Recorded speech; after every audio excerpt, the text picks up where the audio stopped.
Hi everyone, special welcome to intrepid viewers. I am wearing my new t-shirt that was handmade by Johnny from Tarot's Apprentice. So big shout out to Johnny. And yes, it says, Lord have all the mercies. Now, if I was built like Stormy Daniels, you'd probably be able to see it a bit easier on camera. But it's all gold and gorgeous and I love it. Love it so much. Not going to take it off. So again, massive amounts to cover this week alone. You know, the military planes, going off to Scotland, refueling in all the wrong places, inordinate sums of money changing hands inappropriately, and the GOP continue to remain in Disneyland. It's where they live full time, it would seem, So, today I thought I would have a catch up on Putin. I don't know why, but I always want to call him Boris. On Vladimir. Okay. Now, for those of you who didn't watch my Brexit video, there are many lessons for America in this, and don't forget the two Yetis are serving the same master.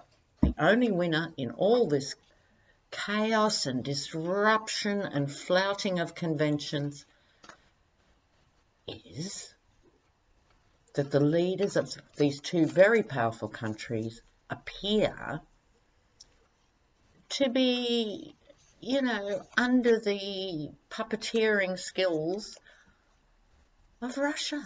It's bizarre. Other things I wanted to catch up on. We haven't heard the last of the Epstein filth, and as it comes out, the redacted names will be unredacted. And don't be surprised if there's a lot of Dems on board. I just have to say. You heard it here first. Never mind. What else have I got on the list? Lots of things. Oh, the other thing that I keep seeing in the comments, not the comments section so much for this channel, but generally, how the polls were so wrong about Trump. Excuse me. Well, actually, they weren't that wrong. We must remember, Hillary won by 3 million votes. So they weren't actually wrong. What was wrong was the Electoral College. And your system is not going to be fixed, America, until you deal with this dinosaur of the Electoral College. It's a complete and utter GOP frontline, I'm amazed you've had any Democratic presidents in the last 40 years. Anyway, I'm using the Russian deck. I thought that was appropriate. Now, in other snippets you may have missed in the deluge, JP Morgan, the famous financial institution, has actually introduced, what do they call it? I wrote it down. A Volfefe index. So it's a play on Trump's tweet about Confefe, or however you would pronounce it. And they've got their own index now. So how a Trump tweet affects the markets, the stock markets. I mean, that's where we've got to. Cannot believe it. Okay, so let's look at Putin. Let's look at Putin. I'll do a general one, I think, on Vladimir, and then one on Russia more generally. Oops, what fell out? Oh, the Four of Pentacles. He's not happy. Not happy. Right, let me bring you down here. Okay. Pentacle. Oh, I bet.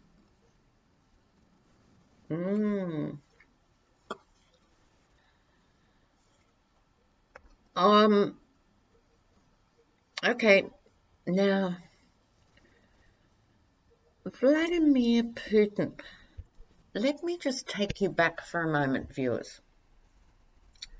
When Yeltsin, another Boris, when Yeltsin, what happened to him? I think he just died, didn't he? I think from memory, it was probably cirrhosis of the liver or something. He designated that Putin should replace him. And what was interesting at that time, Western observers of Russia, and more importantly, commentators in Russia, none of them had heard or thought of Putin as the next president of Russia. He had kept under the radar to such an extent, even the Russian elite had to rush and scramble and work out who he was. So he's a Machiavellian player. He's a real Svengali. Okay. So he gets the Four of Pentacles. This is not a fun card. The slightly hunched figure in the very humble bed.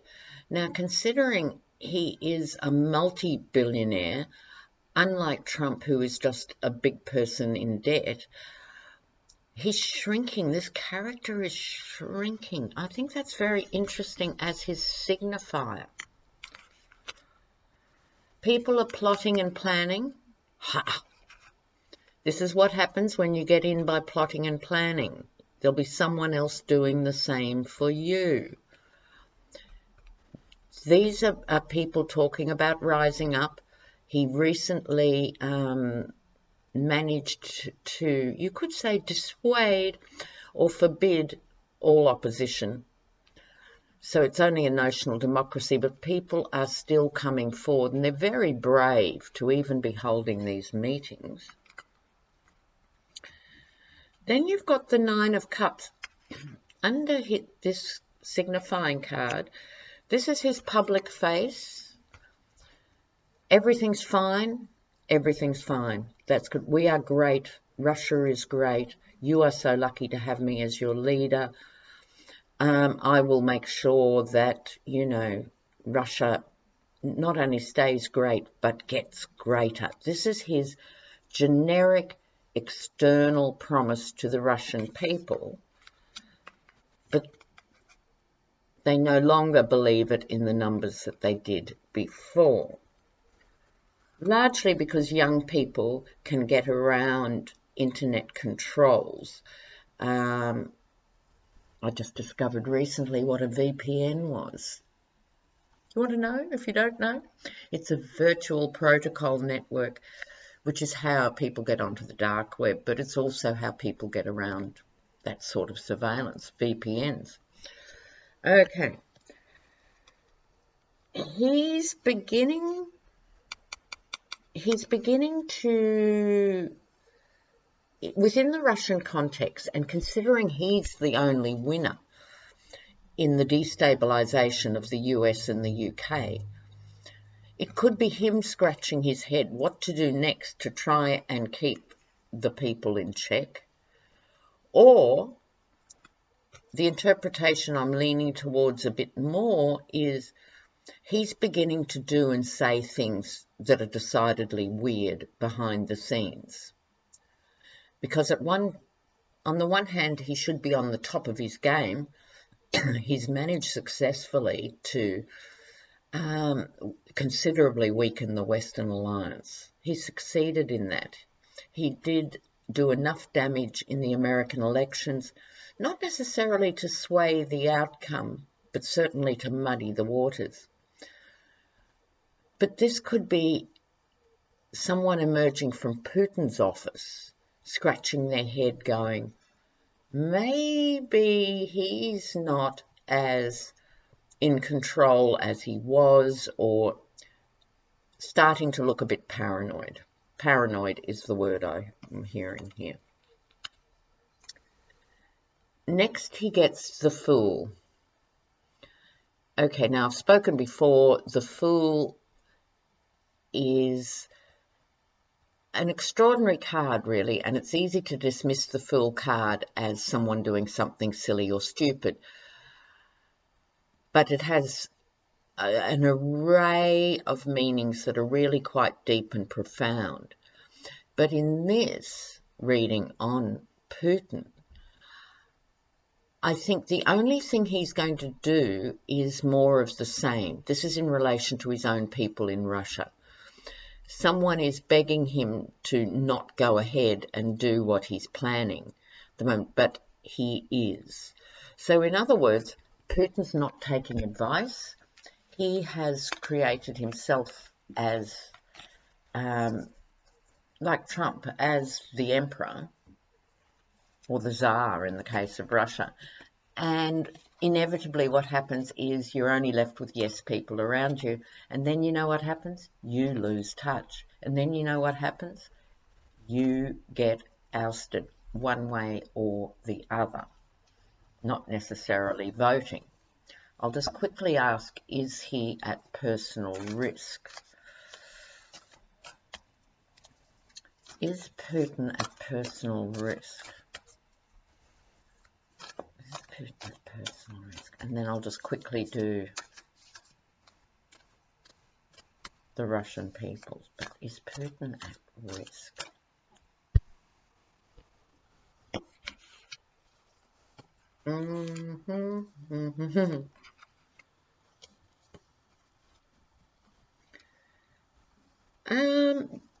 This isn't good. Take a look. Take a look. So, in the 12 decks tarot, which is the Russian deck as I refer to it, this is the whole story of the Russian deck is about scrabbling for riches. And this is tearing things apart to try and get more money, more wealth. He's personally sliding. This was the vibe I had on his previous signifier. This is a card of sort of decadence and loss and out of controlness and disappointment and all those things. He's not happy. He's not happy. But the question was, is he at personal risk? I think this card makes him more vulnerable. He's not as invincible as he was. Well, in terms of personal risk, here's the older man with the younger woman. Could be the bored daughter, but more likely the bored escort. The waiter is noting everything. And I think in light of the question, it's the waiter who is the more interesting figure in this card. This man, the older wealthy man, is losing power because these other cards are indicating that strongly. He's taking note and he is spying on the wealthy oligarch. The Five of Wands conflict. People are conflicted about what to do. You have to be very brave to take on the Russian state. So I'm just going to use my clarifiers here because my question is Putin at personal risk? Meaning from someone else overthrowing him, an attempted assassination, a health issue that takes him out of power. I think what I'm hearing is the method. In other words, the discussions are taking place. What's being decided is the method. Okay. Putin at personal risk. Personal risk. Oops, what fell out? Fortune. And the hope and the despair and disgrace. Okay, let me show you these as they came out. He's been fortunate until now. Right, he's managed which says something about his strength of will, strength of character, and his sheer intimidation. He's been fortunate until now. Now he's hoping to hold it together, waiting for his ship to come in and that things return to normal as he sees it, which is him in power. He's not feeling powerful in himself. This is the vibe I'm getting. He is, despite the fact he has won this extraordinary war against the West, because already the damage is so colossal, but he's not happy. And despair. I think it's entirely possible that an attempt on Putin has been uncovered and that freaked him out. That's my feel on it. Someone might try again. There's every chance they'll try again. But that's my vibe. They've already attempted it. And he had enough goodwill or, as I said, intimidation. Okay, quick look at the Russian people. Very quick. Also, people have been asking, why is it the media aren't covering Marianne Williamson and Andrew Yang and some of these others who have really good ideas and have gravitas, but they're just not given the media coverage? I'll quickly deal with that. But now, Russian people. Is there going to be a shift? Opposition to Putin. They're notionally a democracy, so maybe they want their votes to count. See, America, you've got to realise all this stuff is going on all over the world about fiddling with democracies. Russian people here. The keys in the door, the searches, Knight of Cups, Five of Pentacles, wanting out of here. Okay, in essence, I think this card is saying the people are the key, and that is true of any and every country. It's just if you live under despotism or a tyrant, you have to have such immense personal and collective courage to stand up to them that you don't feel powerful, but you are. People are sick of the surveillance, they're sick of being searched, they're sick of being overheard, they're beginning to make alliances with each other behind the scenes. The Five of Pentacles again is disappointing news. It's going to be extremely difficult because in any authoritarian regime, it's very hard to trust anyone else. And so people are going to be dobbed in who they thought were friends and allies. The Six of Wands here, observing the departure. I think, again, this is talking about Putin's departure.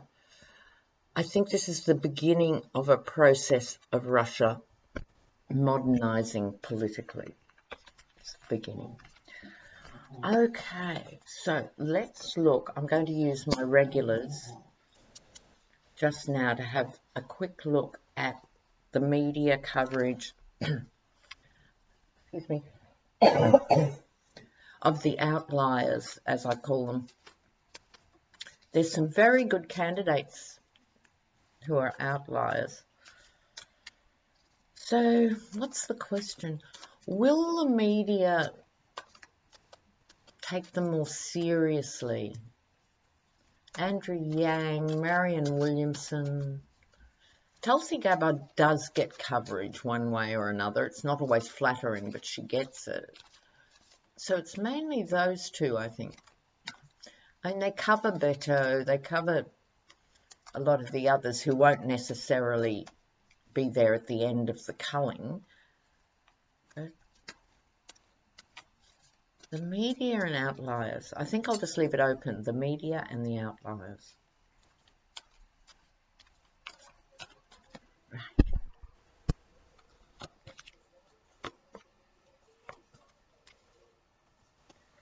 Oh, you know what? They might miss something here, the media. First of all, the Knight of Pentacles. In this context, the War Horse, or the Mercenary card, as I often call it, I mean, I think they're looking for, the media, this is, where their bread is buttered. They don't think people are that interested in Andrew Yang. They assume people aren't interested in Marianne Williamson. They're making this assumption and thereby playing into the mainstream hands. This is the media not at its best. In other words, because so much of the media is corporate, they have to go with what is allegedly popular, not what isn't necessarily right. So that's how I see that card. Andrew Yang and Marianne Williamson are both warriors who have something to say. The sword of truth, the sword of communication, right? And I think they're missing out on this energy because potentially you have leadership qualities in both these candidates. I really seriously don't think Andrew Yang is going to go from where he is, or Marianne for that matter. Sorry, I'm so croaky today. But they have leadership potential, and you don't have to be the President of the United States to be effective. Look how amazing a job Bernie did without ever getting near the presidency, thanks to lots of factors.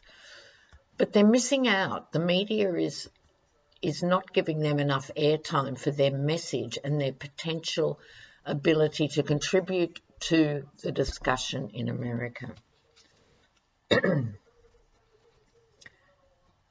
Now, they are very reasonable. Both of these candidates are very reasonable. See the push-pull.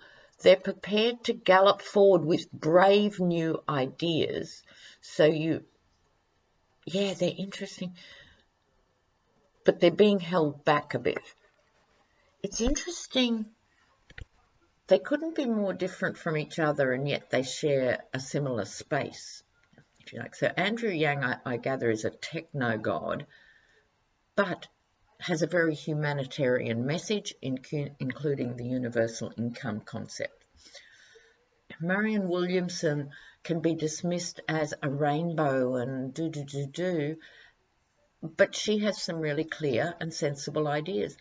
And the hypocrisy of her being condemned for saying positive thinking in the face of the hurricane, when these evangelical nutcases are offering their fetid prayers for yet another massacre.